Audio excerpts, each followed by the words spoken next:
Comment je travaille sur mon immobilier en parallèle de mon job salarié en 2 heures par mois. Salut à toi et bienvenue dans cette nouvelle vidéo. On va parler d'immobilier, ça faisait longtemps, ça me manquait. J'espère que vous allez bien. Aujourd'hui, on va parler de comment je gère mon immobilier en parallèle de mon job salarié et tout ça en 2 heures par mois. Donc, si tu crois que l'immobilier, ça prend des heures chaque semaine, je vais te prouver que tu peux avancer sérieusement avec seulement 2 heures de travail par mois. Si tu crois que l'immobilier, ça prend des heures chaque semaine, eh ben, laisse-moi te montrer le contraire et je vais te montrer que ça peut te prendre 2 heures par mois en moyenne. Il y a des mois, ça va te prendre plus, il y a des mois, ça va te prendre moins, mais en moyenne, ça va te prendre 2 heures par mois. Donc voilà, je vais te montrer des différentes tâches dans cette vidéo que tu vas pouvoir accomplir pour toi aussi que ton parc immobilier devienne plus passif entre guillemets et que tu puisses ne pas y passer ta vie et pouvoir déléguer comme un pro. Donc à la fin de la vidéo, tu sauras exactement comment organiser ton temps, comment étape par étape organiser sur ton projet immobilier pour avoir du temps même avec un emploi à plein temps sans sacrifier tes soirées ou tes week-ends. Je vais te dévoiler mon planning personnel, 2 heures par mois environ en moyenne comme je t'ai dit, les tâches que je fais, celles que je délègue et comment je garde une vraie régularité pour faire grossir mon patrimoine et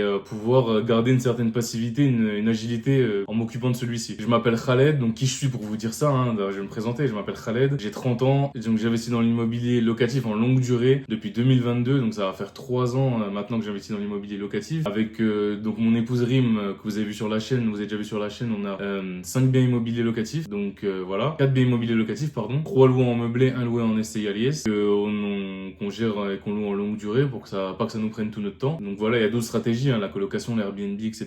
Ça rapporte bien, ça fonctionne bien, etc. Faut bien étudier son marché, mais ça prend plus de temps, il y a plus de frais, etc. Donc c'est une autre stratégie. Nous on a préféré la passivité de la location longue durée. Comme ça, on va pouvoir faire développer le parc immobilier petit à petit sans avoir trop de friction sur notre job salarié, parce qu'il faut rappeler qu'on travaille tous les deux au Luxembourg et qu'on travaille donc 40 heures par semaine, sans compter les trajets quotidiens qui nous prennent au minimum 2 heures. Parfois c'est 2 heures et demie donc pour ma femme, donc voilà, ça prend énormément de temps. Et donc c'est pour ça qu'il faut une certaine agilité, une flexibilité, une passivité entre guillemets, avoir les bonnes astuces pour gérer son parc comme un pro quand on a un job salarié. Quand vous avez que ça à faire, il n'y a pas de souci, vous pouvez le caler. Vous pouvez caler ça dans votre agenda quotidien, ça va pas vous poser de problème à côté de votre sport, votre activité, l'occupation l'entretien de votre maison, etc. Mais quand vous avez un temps limité comme nous, faut être smart et pouvoir utiliser votre temps à bon escient et déléguer tout ça pour que votre parc immobilier vous prenne pas toute votre vie. Et parce que voilà, on est là pour faire de l'immobilier et pas pour se créer un deuxième job. À la fin de la vidéo, je te partagerai gratuitement ma fiche PDF en description que j'utilise pour suivre tous mes projets en minimum en moins de 15 minutes par mois. Donc voilà, quel loyer j'ai encaissé, est-ce qu'il y a des travaux qui ont été faits dans le bien immobilier, etc., etc. Donc tout ça, tu le sauras en mettant ton email en description et tu auras ton PDF gratuit que tu vas pouvoir obtenir. Donc voilà, donc la première partie, ça va être de planifier en 2 heures par mois et pas plus tous les mois. Donc quand on pense à l'immobilier, on se dit toujours que ça va nous prendre beaucoup de temps, qu'il y aura trop de rendez-vous à gérer, de la paperasse, de la gestion, des problèmes de plomberie, des travaux, un locataire qui vous appelle parce que la chasse d'eau est cassée, etc. Alors je vais tout de suite casser le mythe, oui, c'est possible d'avancer sérieusement juste en 2 heures par mois, mais pour ça il faut se concentrer sur une seule tâche et en gros il faut la faire tous les mois. Donc en moyenne ça va être 2 heures par mois et un mois vous allez passer 8 heures sur votre bien immobilier, j'y pense, quand on avait les 3 biens locatifs en même temps qui étaient vacants, là ça m'a pris plus de 2 heures par mois. Mais après les 3 prochains mois, j'ai rien fait sur l'immobilier entre guillemets. Ça a continué à nous rapporter des loyers et en gros ça tournait parce que c'était loué et j'ai pris mon temps et j'ai bien loué à des personnes avec des bons dossiers qui allaient rester longtemps dans les appartements. Donc voilà. En tant que salarié, donc le temps est limité, donc le vrai levier pour en faire plus, c'est d'être constant. Donc voilà, l'accumulation régulière, ça va créer l'effet boule de neige. J'aime bien l'expression qui dit que vaut mieux faire 1% toute l'année et voir l'effet boule de neige à la fin de l'année que travailler une journée à fond et ensuite rien faire pendant les 364 autres jours de l'année. Voilà. Donc en général, les 2 heures par mois, si je peux les répartir, ça va être 1 heure où je gère l'administratif. Est-ce que j'ai reçu les loyers? Comment ça se passe dans les biens immobiliers? Je remplis les tableaux des loyers, qui a payé le loyer ou pas. J'ai une tâche dans mon calendrier qui me permet de gérer ça. S'il y a des travaux en cours, je vérifie que les travaux sont bien planifiés à la bonne heure. Je vérifie que mon artisan est disponible à cette date-là, qu'on s'est bien arrangé sur le prix, que je vais pouvoir verser la compte en temps et en heure. Et ensuite, je synchronise l'agenda du locataire et de la personne qui doit intervenir dans le bien pour faire les travaux. Et voilà, tout ça, ça me prend 1 heure en moyenne par mois. Donc voilà, ça peut prendre 4 heures en début d'année. À la fin de l'année, s'il n'y a pas de travaux, il n'y a plus rien à faire. Et enfin, la deuxième heure, c'est donc l'action stratégique. Ça va plus être la recherche de biens immobiliers, la prospection sur le bon coin, la relance d'agents immobiliers que je connais dans mon réseau pour pour voir s'ils ont des bonnes affaires off-market entre guillemets ou pas. Appeler la banque pour voir si je peux allonger mon prêt, si je peux avoir un autre financement, si je peux solder un prêt à la conso par exemple, des choses comme ça. Donc voilà, avant j'étais bloqué le premier samedi de chaque mois, etc. Donc voilà, maintenant c'est plus 2 heures de temps en temps, enfin 4 heures dans un mois, le mois suivant 0 heure. Ensuite ça va être 6 mois au mois de mars. Et ensuite, on va dire avril-mai, ça va être 0 heure, quoi. Donc voilà. Ce que j'aime bien faire, c'est regarder le premier samedi de chaque mois. Donc en gros, c'est devenu un rituel, hein. Donc voilà, je regarde le premier samedi de chaque mois à 10 heures, je me mets derrière mon PC et je commence à regarder est-ce que j'ai bien reçu les loyers, est-ce qu'il y a des travaux à faire dans le bien, voilà, est-ce que j'ai reçu un message de locataire, voilà. Et tout ça, en général, ça me prend moins de 2 heures par mois. Mais bon, voilà, quand on a des travaux à suivre ou des visites de biens immobiliers à faire, ben, ça peut prendre plus de temps, comme vous en doutez. La deuxième étape, ça va être de centraliser toutes les infos au même endroit pour gagner du temps et de la clarté. Donc en gros, vous allez pouvoir donc centraliser toutes vos données dans un fichier sur un Google Drive, parce que vraiment ce qui va vous perdre vraiment du temps, qui va vous faire perdre vraiment beaucoup de temps, c'est comme dans la vie de tous les jours, c'est le manque d'organisation. Donc moi j'aime bien être organisé, tout est à sa place, rangé dans des fichiers. J'ai un fichier immobilier avec un dossier pour chaque adresse de bien immobilier. Dedans vous allez avoir les dossiers locataires avec chaque prénom des locataires qui sont succédés dans les dossiers. Vous allez avoir toutes les pièces relatives aux locataires.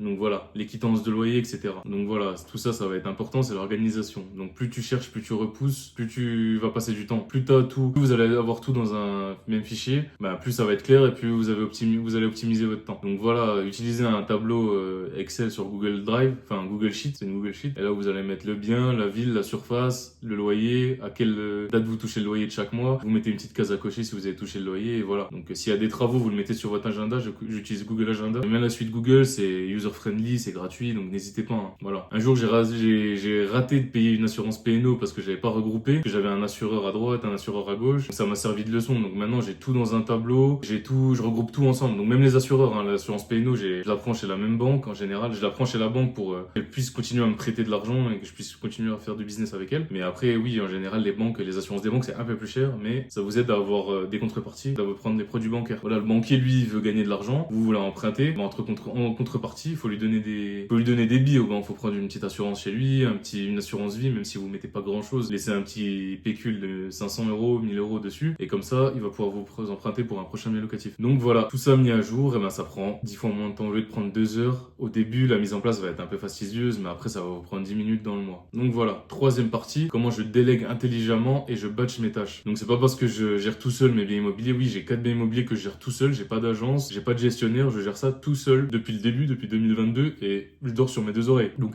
c'est pas parce que je suis tout seul que je cours à droite à gauche en permanence, hein. J'ai mis juste en place des bons process qui permettent de négocier, d'entretenir le parc immobilier sans que ça me prenne tout mon temps. Donc voilà, il suffit d'anticiper et de déléguer les responsabilités aux bonnes personnes. Donc ce que j'utilise, je donne des exemples. Je batch mes visites, c'est-à-dire en une journée, j'ai 6 visites à faire. Chaque visite, elle dure 15 minutes et pas une de plus. Vous verrez, c'est largement suffisant. Votre bien, il fait maximum 30-40 mètres carrés. Ça suffit largement. Bon, après, s'il fait 80 mètres carrés, 90 mètres carrés, vous avez 3 chambres. Bien évidemment, ça va prendre plus de temps, mais passez pas plus de 20 minutes sur une visite. Voilà, vous enchaînez, vous regroupez les visites, vous vous déplacez une fois votre bien immobilier, vous faites 6 visites, 7 visites, et voilà, c'est plié. Si vous pouvez même grouper les visites, c'est encore mieux. Si vous avez énormément de demandes, vous groupez les visites. Vous faites 15 visites de 10 à 11 le samedi. Vous faites rentrer les 15 personnes en même temps. Vous présentez les biens, etc.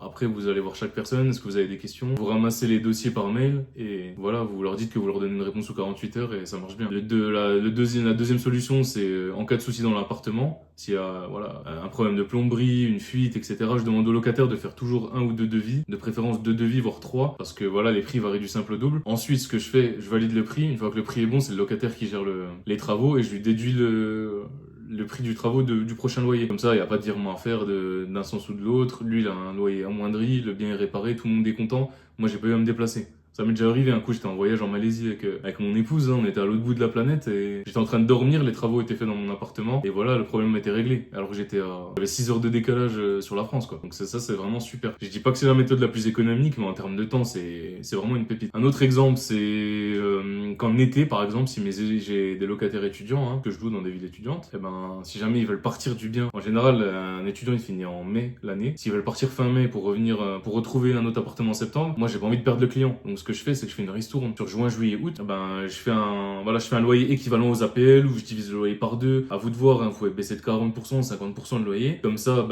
la personne, elle reste. Vous touchez 3 mois de loyer, même s'ils sont discountés, entre guillemets, à prix réduit. Et au moins, vous n'allez pas vous déplacer pour refaire des visites, vous consommez pas d'essence, vous n'usez pas votre voiture, vous n'avez pas de visite à faire, vous n'avez pas 50 000 coups de fil à passer pour arranger les visites avec vos locataires. Quoi d'autre comme avantage? Pas de ménage à faire, pas de relecture des dossiers. Donc voilà, vous allez gagner moins d'argent, mais vous allez gagner plus de temps. vous allez les gagner sur vos dépenses. Donc vraiment, ça aussi, c'est testé, approuvé depuis 2022. C'est une pépite. Donc ne vous en passez pas, faites-le. Donc voilà, avant je répondais à tous les appels, etc.